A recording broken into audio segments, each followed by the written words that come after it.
I'm going to take a Rowney Sable S34 brush. It's a number 4 size, and I'm just going to go into the purple colour that I made around here.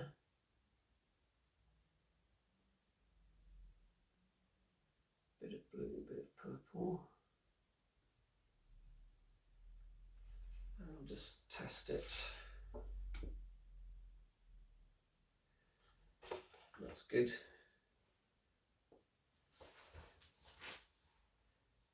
And I'm just going to run it along. I just need to turn it on there slightly and throw it across the room, apparently.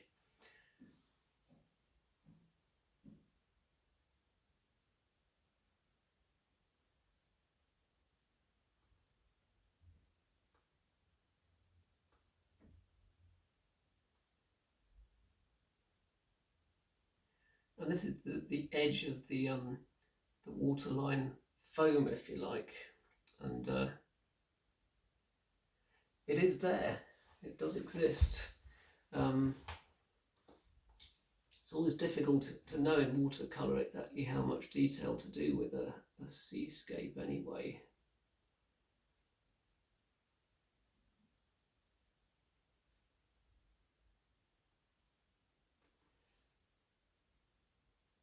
Just a little bit here. And we've got some dark bits in the wave here.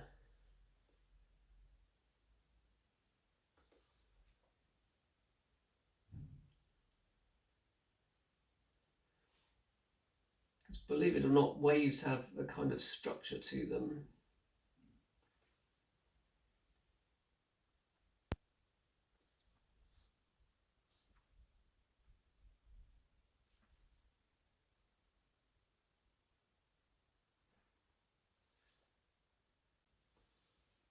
Is that still masked there? No, I removed the masking fluid there. Oh well, I thought I hadn't. And we'll have some lines out here as well still.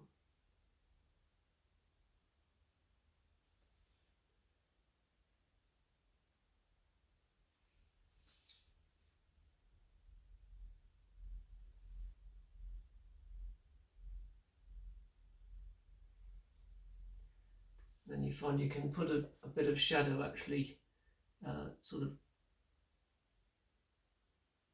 like this at the bottom of the foam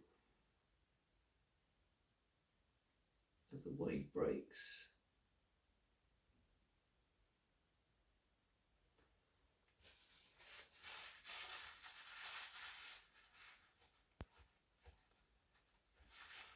Break it up a little bit.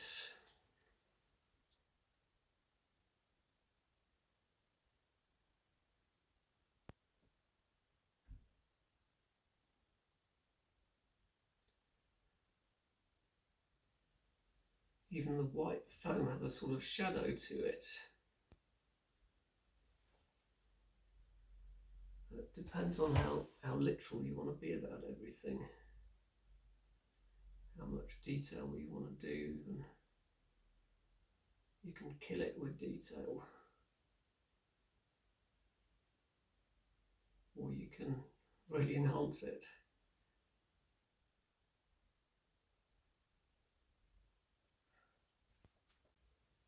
And I'm going to do the same for this wave here.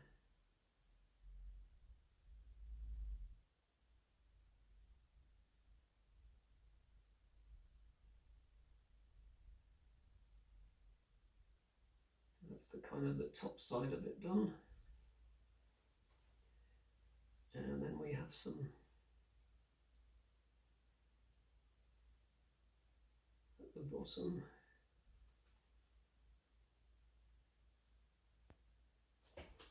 I try not to get too carried away with this, but it's hard to leave a thing alone sometimes. This one here probably doesn't matter as much in the background. I can make this a bit darker here just to accentuate it.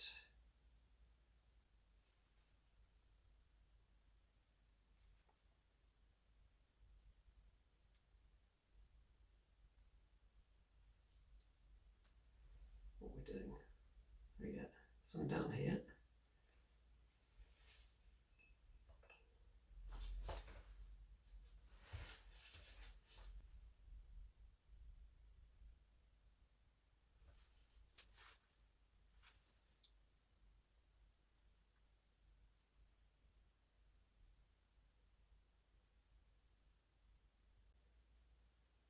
I'm just thinking of the shape as it sort of rolls over.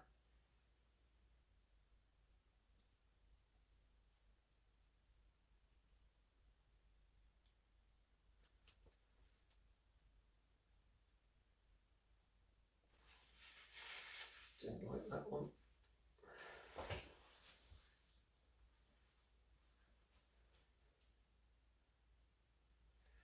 Do a little bit more along here.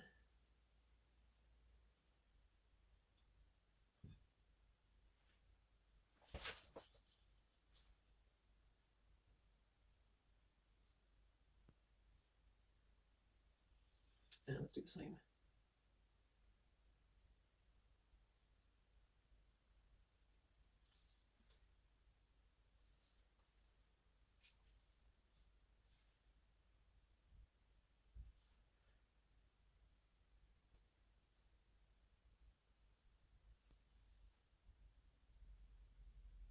I'm going to leave that one just to dry and I'll just have a think again.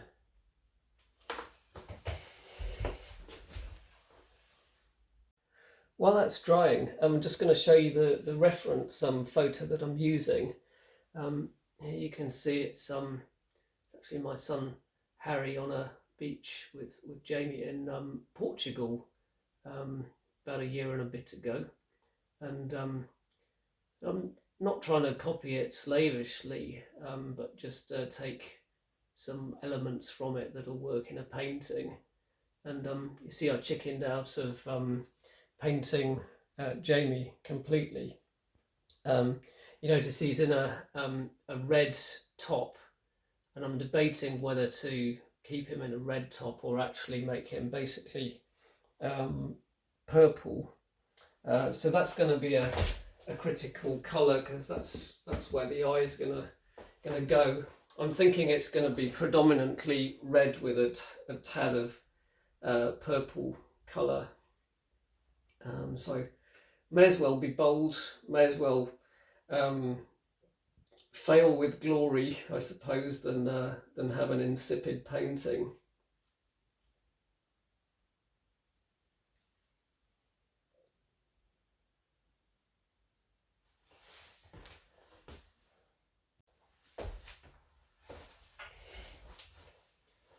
I'm just going to paint in Harry now, and I'm going for a bit of yellow ochre for the flesh colour, and a little bit of alizarin crimson,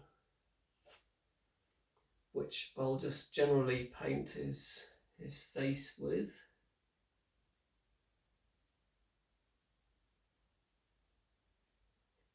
And his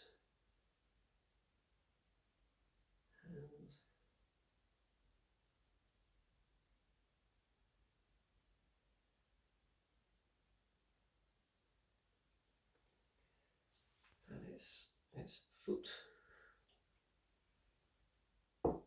And then, yes, I've been mixing up a browny red colour. I mean, the whole painting's got a bit of a brown tinge to it anyway. So something like this is what I need. And this is going to be wet on dry painting.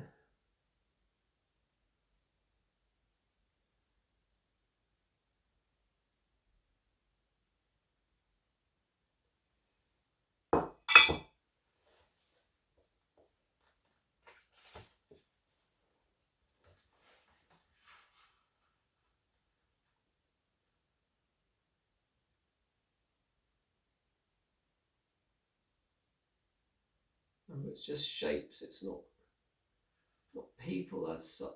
This is his hoodie top.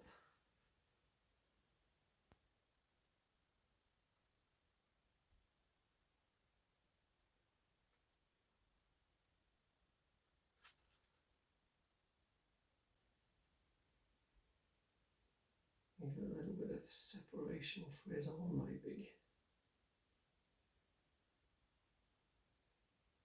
And then just join that bit up.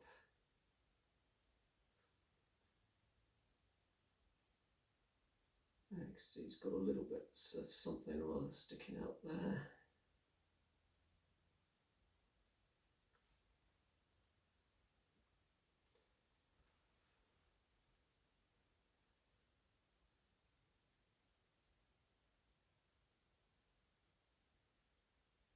To be honest, he's already about the same colour.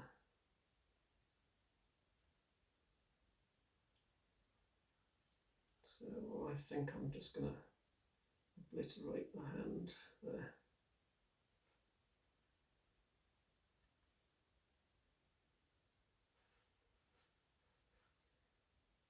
And then follow down for his leg.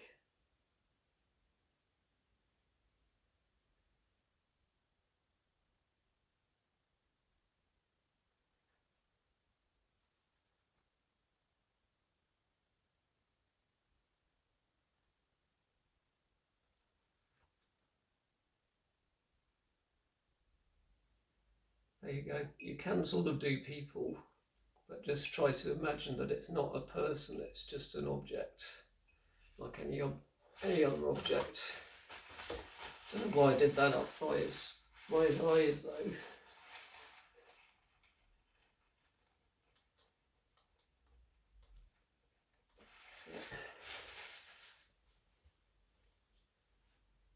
And I suppose he's got a shadow as well, technically. I haven't even decided which side my light is really coming from, but I imagine it should be sort of coming off around here somewhere.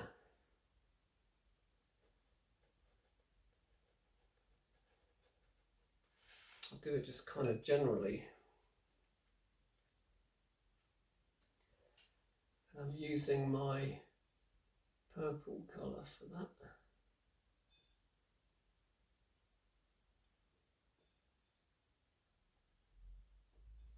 And a touch of the brown as well.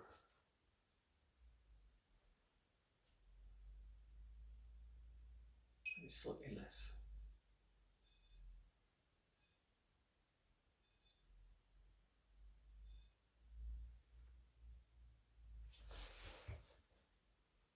There we go, just a little bit.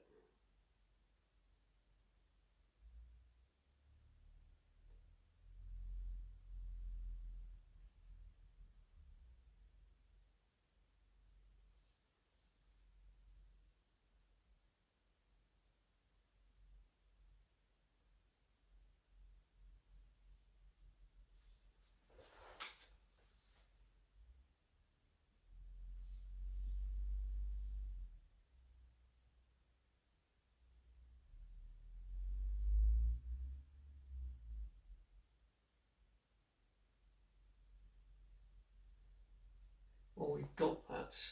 It's probably worthwhile to put in shadow.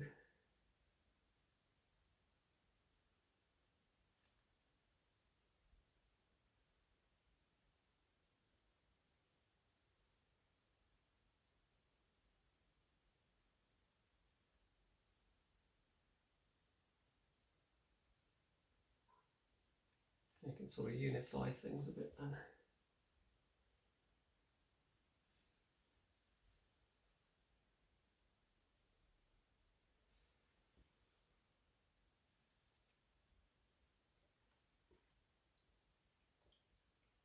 Okay, let's pause, let's have another think.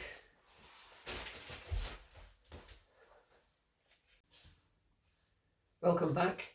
I'm now in the finishing up stage of this painting. I've actually slept on it overnight, not literally because that would really damage the painting. But it's when you come back to the painting in the morning and you look at it and you think, wow, is it a failure? Is it a success? There's a few bits that are kind of annoying me. So there's this sort of UFO in the sky that was a bit of undried paint. I kind of like that blobby bit there of red, and I sort of like how the waves have come out, though there's some bits I kind of feel I've overworked a bit. But I know I've got to put in some rocks in the foreground, and I kind of hate foregrounds. It's where it seems to make or break the picture, and I'm trying to overcome my mental block here, and I don't want to sort of commit and restart the painting. So I've been doing a load of practice just to kind of get loosened up with some rocks and birds and whatnot. So anyway, let's get started.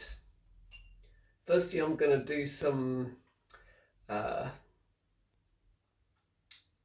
Dyke Brown rocks with a twinge of the purple. Just turn the brush when I'm mixing like that, and I'm just going to have my tissue paper at the ready in case I don't like what I do, which is always very likely. And I'm just going to put in a few detail rocks.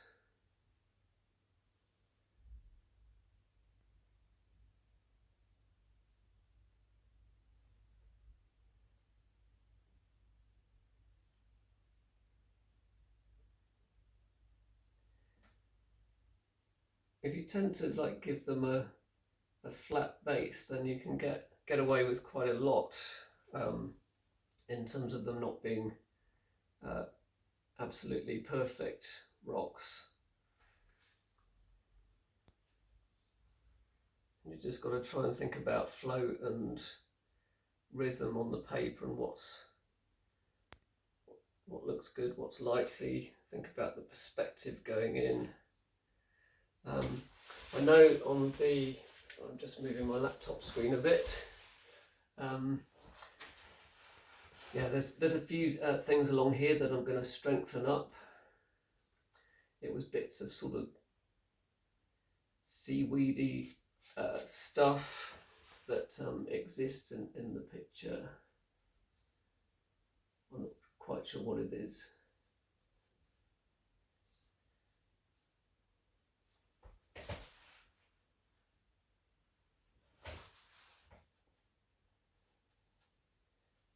I'm just trying to get a feeling of flow as we move into a kind of focal point. I'm also going to get a bit cheaty with the rocks, and I'm going to use my secret weapon of a toothbrush to put in some more marks in the foreground. I find it kind of pulls a lot of things together, and it really helps.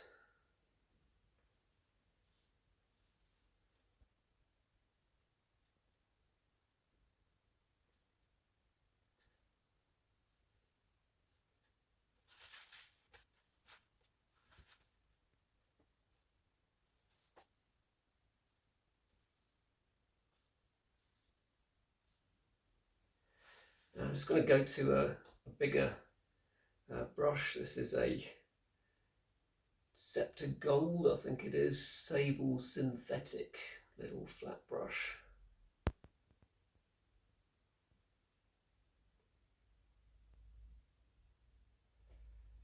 And been just practicing some rocks rather like this, just sort of using the edge of the brush and thinking about flat tops and sides and what would a real rock look like. So I don't want it to be a crazy massive rock, just something that'll exist in the corner and give us something to hold it all together. So here we go.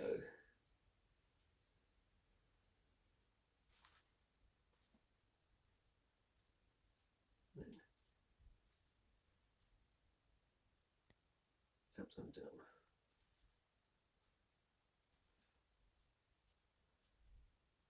I'm just going to whack in some dark stuff around the base.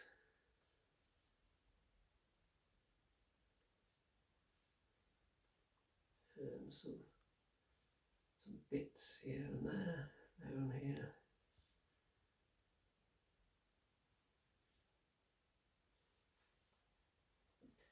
And I'm even going to put a slight bit of red in it.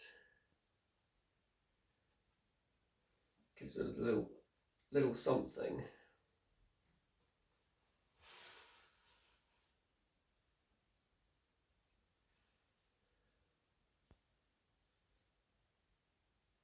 I suppose that the light's going to be coming from this direction. And I'm just going to push the paint around a bit as well and just put a few marks in.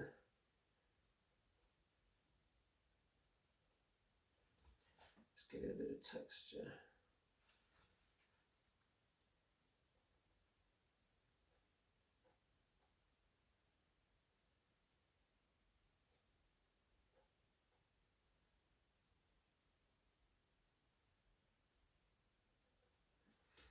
This only works when the paint's at a certain amount of dryness or wetness. Same thing really, isn't it? And I'm not going to do too much more with this, just bring that back down there and just bring that across there, and then maybe do another smaller one.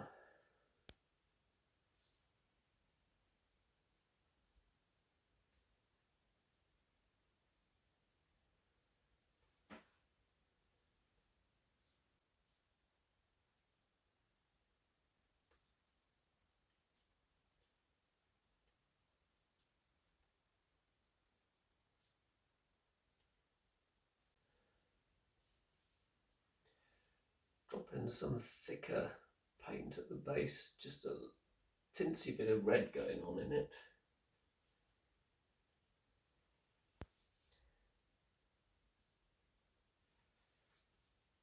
And again, I'm just looking at it sideways at the light, just to see what we've got, and I might just give it a scrape here.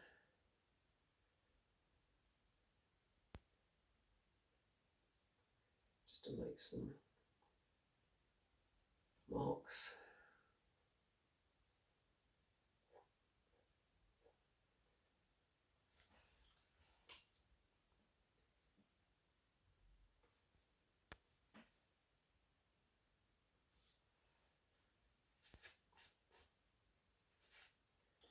You can also, you've got the secret weapon of your paper as well, if there's something you don't quite like with it, which in my case is highly likely.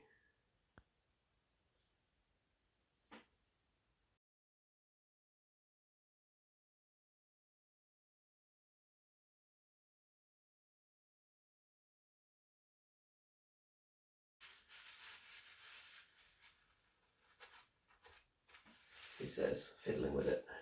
There we go, and yeah, I'm just going to bring that bit out.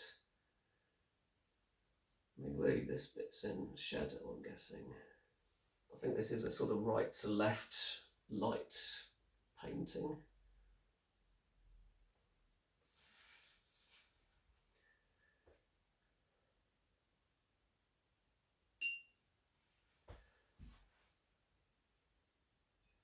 So I mentioned shadow, I'm just going to mix up a bit of shadow colour.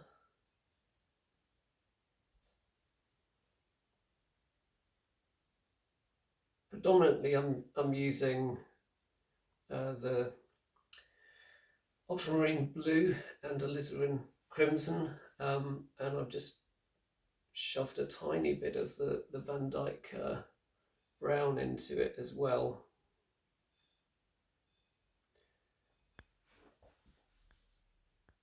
It's already a dark painting.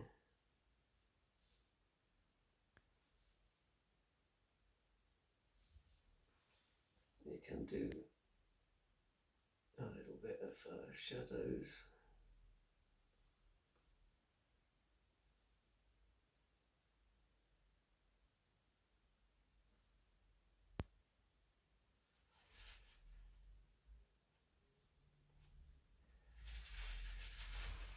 Those are slightly too much. So I can just knock it back a bit. I should have switched to a smaller brush really.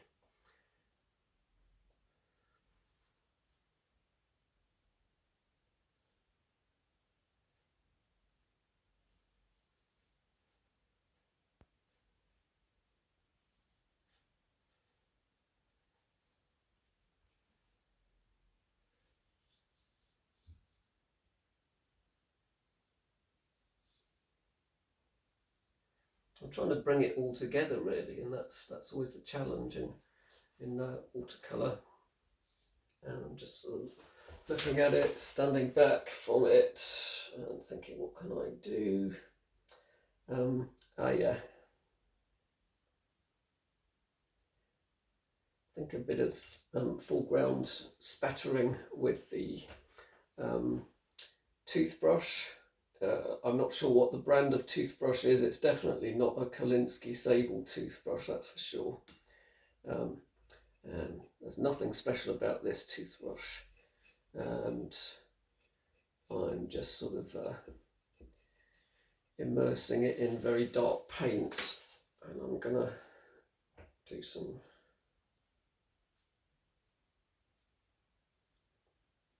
and then I'm just going to use this to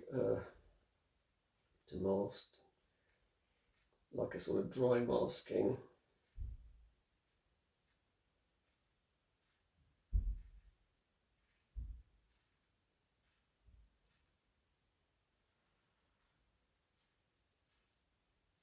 And this is going to have the effect to bring it all together. I've got a bit of a wild lump came off there.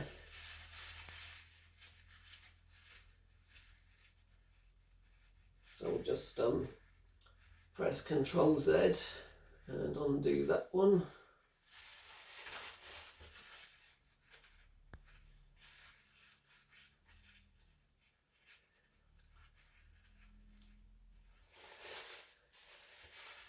Got to think about which ones to leave and which ones to not leave.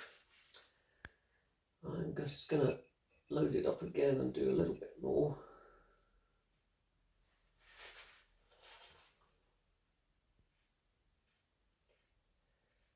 I'm flicking and sweeping my arm across as well. Often these can look 10 times better than any rocks that I can draw or paint. So this is just it's a bit of a cheat really, I suppose, but it's a technique, and watercolour is full of techniques.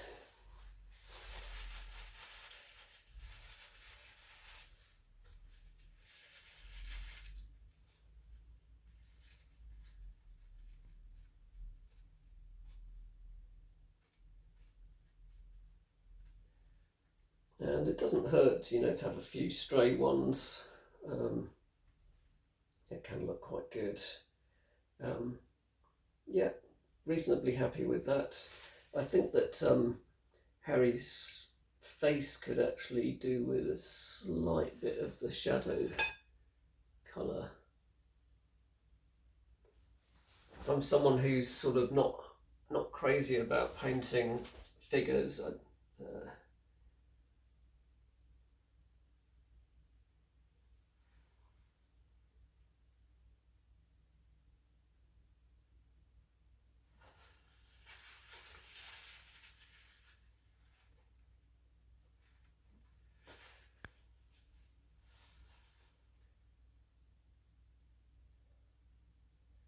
There we go. So there he is in his hoodie top.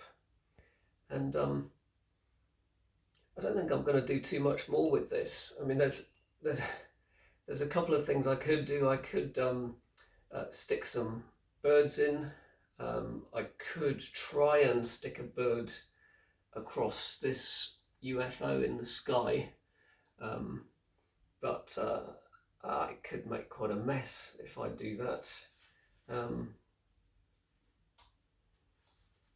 But if I don't do it, I'll never know. So I'm going to have a go. I think I'm going to need a purple colour for the birds. And you want it kind of strong, thick, but also enough water to flow. Now I'm going to do Van Dyke, my Van Dyke down brown mix here, and roll off any water on the ferrule of the brush. The number of paintings where I've had it kind of leap onto the painting. I was actually practicing doing the birds this way, where you come in thin and then go fat, thin and fat, and that kind of seemed to work quite well.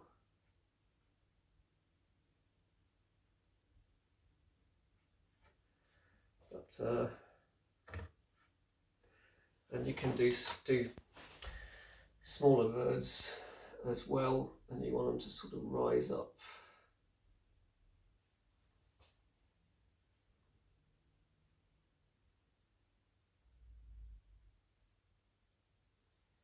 Press down and release. Press down and release.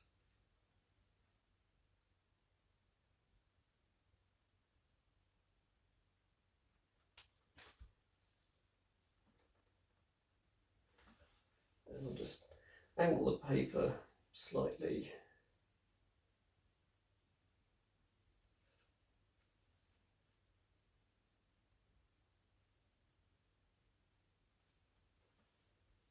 And this one has got a slightly bit more detail on him. Just be careful they don't look like bombers in formation or something. I could try and do one over that blob, but I'm a little bit afraid of what it's going to turn out like. Maybe we've got another little one down here.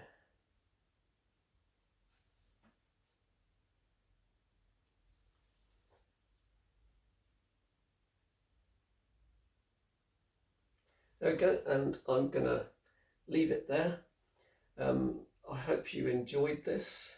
I don't think it's completely worked, but for me this was breaking new ground in terms of the breaking waves and so on, and I haven't really done a seascape like that before, and I quite like some aspects of the sky. So there we go, watercolour love-hate. I love it 70%, I hate it 30%, but I love that it's got my Harry in the middle and it's a great memory. I'll show you again the reference photo,